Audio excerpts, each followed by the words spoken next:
Pasara mo na yan!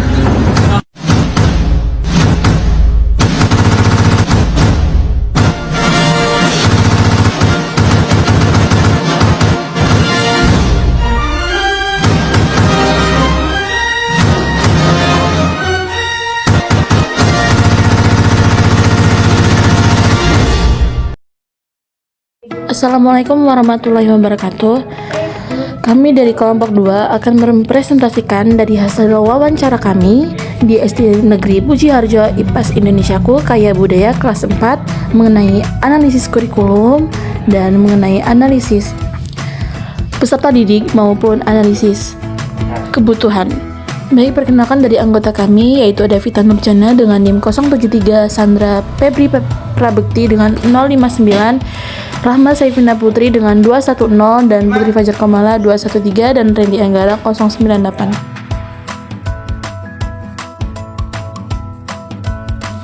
Baik, di sini ada analisis kurikulum. CP-nya adalah peserta didik mengenal keragaman budaya, kearifan lokal, sejarah, baik tokoh maupun periodisasinya di provinsi tempat tinggalnya, serta menghubungkan dengan konteks kehidupan saat ini.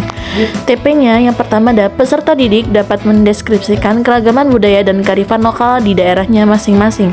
2. Peserta didik dapat mengetahui manfaat dan pelestarian keragaman budaya di Indonesia. Nah, ATP-nya yang pertama, siswa mengamati gambar, video, atau bahan ajar tentang keragaman budaya di daerah mereka. Yang kedua, diskusi kelompok mengenai berbagai bentuk budaya yang ada di daerah masing-masing. Ketiga, yaitu mempresentasikan tentang keragaman budaya di kelasnya. Analisis kebutuhan. Nah, yang pertama, media yang biasa digunakan yaitu media gambar, media relating, bendahara nyata dan interaktif. Metode pembelajaran yang sering digunakan yaitu ceramah dan diskusi kelompok. Dan yang terakhir yaitu model yang digunakan cooperative learning. Analisis peserta didik. Nah, di sini para siswa suka membaca buku. Namun, buku yang memiliki gambar, jika buku yang tidak ada gambarnya, mereka akan cepat bosan atau monoton. Adapun konsep komik di sini kami dari kelompok 2 mengambil judul Pelangi di Nusantara. Nah, alur cerita komik ini jadi di sebuah desa kecil bernama Taman Sari, hiduplah seorang anak bernama Lintang.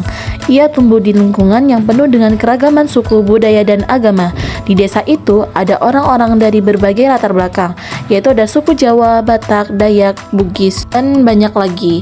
Meski begitu, masyarakat di Taman Sari hidup berdampingan dengan damai, menjunjung tinggi toleransi dan persatuan. Lintang adalah anak yang sangat penasaran. Setiap kali ia melihat perayaan adat yang berbeda, ia selalu bertanya kepada orang-orang di sekitarnya tentang asal-usul tradisi tersebut.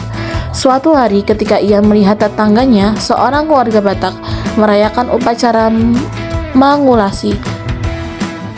Lintang bertanya kepada ayahnya, "Kenapa kita semua punya cara hidup yang berbeda-beda, ayah?" Ayahnya tersenyum dan menjelaskan bahwa Indonesia negara dengan ribuan pulau yang dihuni oleh beragam suku bangsa dan bahasa, seperti pelangi. Kata ayah, semua warna berbeda, tetapi bersama-sama menciptakan keindahan. Lintang mulai menjelajahi desa untuk belajar lebih banyak tentang perbedaan di sekelilingnya. Dia belajar tarian tortor dari taman Bataknya, menyaksikan upacara adat Bali dari keluarga tetangganya, dan belajar memainkan alat musik tradisional, sarando, dan seorang kakek asal NTT. Setiap pertemuan memberinya wawasan baru tentang bagaimana keragaman justru memperkaya kehidupan masyarakat di Taman Sari. Namun, tak lama kemudian, kerukunan itu diuji ketika ada sebuah rumor yang menyebar di desa tentang ketidakadilan dalam pembagian tanah. Beberapa penduduk mulai bersetegang dan ada ketakutan bahwa perbedaan latar belakang mereka akan menjadi pemicu konflik. Lintang yang sudah belajar banyak dari keragaman desa merasa bahwa ia harus melakukan sesuatu. Bersama-sama temannya dari berbagai suku, ia menyelenggarakan sebuah acara besar yang menampilkan budaya dari setiap kelompok di desa. Acara tersebut menampilkan tari-tarian, musik, dan makanan dari berbagai daerah di Indonesia. Seluruh penduduk desa berkumpul menyaksikan keindahan perbedaan yang mereka miliki. Pada akhir acara, Lintang naik ke panggung dan berkata, "Kita semua berbeda, tapi itulah yang membuat kita kuat. Seperti pelangi, kita tidak akan indah tanpa semua warna ini." Kata-kata Lintang membuka hati semua orang. Mereka menyadari bahwa perselisihan kecil tak seharusnya memecah belah kerukunan yang telah mereka bangun bertahun-tahun. Warga desa kembali bersatu dan desa Taman Sari menjadi simbol nyata dari semboyan Bhinneka Tunggal Ika. Sekian, terima kasih dari kelompok 2.